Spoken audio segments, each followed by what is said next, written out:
சொல்லும் போது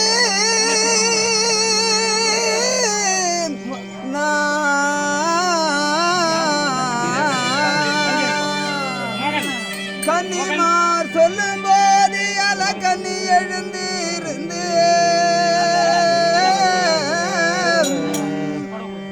தன்னிடம் நினைவு வந்து சதிருடன் எழுந்து பார்த்தே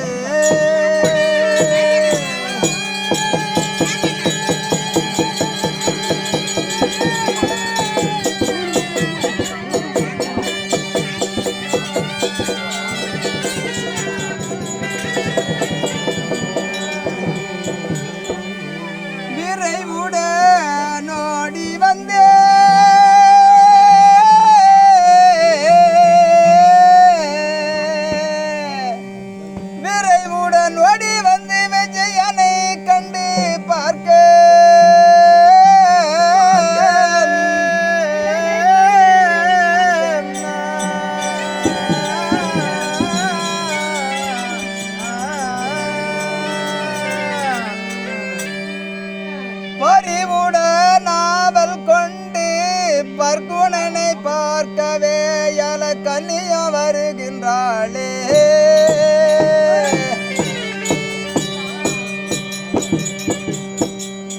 மயில் அலங்காரியே மயிலேறி நீ வரையா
அடு ஜிங்க ஜிங்கன்னா நடக்கிற நடையில உண்டு உண்டு போச்சு உமா சுத்த வடையில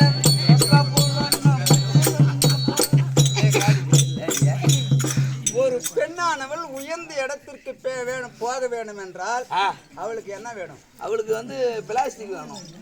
அதனுடைய பொருள் என்ன? என்னம்மா? நீ என் அருகாமையில் இருக்கிறாய். ஆமா. நீ உயர்ந்த இடத்திற்கு போக வேண்டும். ஆ, அதற்கு என்ன இருந்தால் நீ உயர்ந்த இடத்துக்கு போவாய்? அப்படின்னா ஒருத்தர் முதலமைச்சராகிறான்னா முதலமைச்சர் செத்தான்னா நான் முதலமைச்சர் ஆயிடுறேன். அப்படி கிடையாது. ஒரு பெண் உயர்ந்த இடத்துக்கு போக வேணும்னா ஒழுக்கமா இருக்கணும். அம்மா ஒழுக்கமா உக்காருங்கம்மா. ஆனா நீ என் அருகாமையில் இருந்து நீ ஒழுக்கமாக இல்லையேன்னா ஆம்பளைங்க எல்லாம் மாதிரி எவ்வளோ ஒழுக்கமா இருக்கிறாங்களா? உன் பொம்மனாட்டி பயிற்சி பார்த்தேன். அதுக்கு தாண்டி நீ ஒழுக்கமா இருந்தேன்னா நாளைக்கு செங்க மாட்டேன் எப்படி இருக்குது பாரு, அப்படியே குத்துக்கலாண்டு சேர் மேல. அதுவும் தவிர உன் பொம்மனாட்டி பாருது. ஐயோ, நானும் இந்த சபை நாடி வரும் தருணத்தில் 32 மேளத்தாளங்கள் எப்படி இருக்கணும்? அப்படியே கலகல கலகல கலகல. என் அருகாமையில் இருக்கக்கூடிய தோழிக்கு நான் யார் என்று தெரியும். ஆமாம்மா. இங்க இருக்கிறவங்களுக்கு எல்லாம் யாருன்னு தெரியுமா? அது கூட உன்னை தெரிஞ்சுன்னு வாங்க. உக்காராத இடத்துல பட்டாம்பூச்சி உக்காந்துக்குதான் உங்க அம்மா பட்டாம்பூச்சி நான் உக்காம். அதனால உங்களுக்கு தெரியல கன்ஃபியூஷன். ஒரிஜினல் பட்டாம்பூச்சி அது ஒரிஜினல். இப்ப நான் யாருன்னு சொல்றேன். சொல்லுமா. சருணாந்தராஜன் பெற்ற தையாலாலே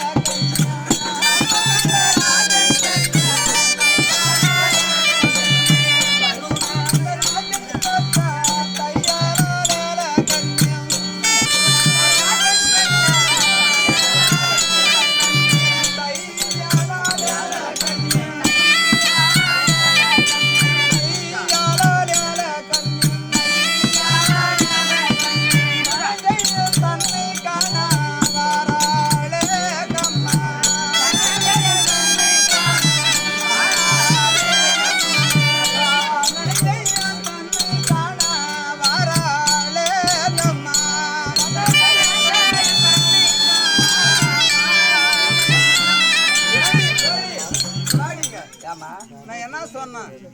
சருணந்த ராஜன் பெற்ற தையல் வேலைக்கண்ணின்னு சொன்னேன். ஆமாம்மா. தையல் என்ன பெண்ணுக்கு ஒரு பெயர். ஓ, கிழிஞ்சதெல்லாம் தூக்கிறது தையல். அப்படி கிடையாது. புகந்த வீட்டையும் பிறந்த வீட்டையும் பிரிக்காமல் ஒன்றாக சேர்த்து தைத்தது போல் வாழ வேண்டும் பெண். நம்ம நேரமா கல்யாணத்துக்கு முன்ன ஒரே பொம்பளை அடக்க ஒடுக்குமா இருக்கிறான். ஆனா கல்யாணம் பண்ணி வந்துட்டாளானா மாமியா மருமகள் ஆயிடுறான், மருமக மாமியால் ஆயிடுறான். அதே மாதிரி ஒரு வீட்டில் ஒரு பெண் போய் நுழைந்தால் அந்த வீட்டில் இரண்டாக பிரிக்க கூடாது. பெண்ணாக பிறந்தவள்.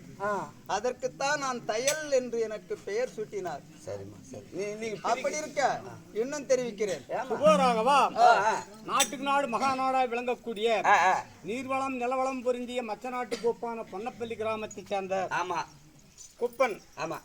கற்றால் தான் கல்லினுடைய அருமை தெரியும். ஆமா. பெற்றால் தான் பிள்ளையினுடைய பெருமை தெரியும். ஆமா.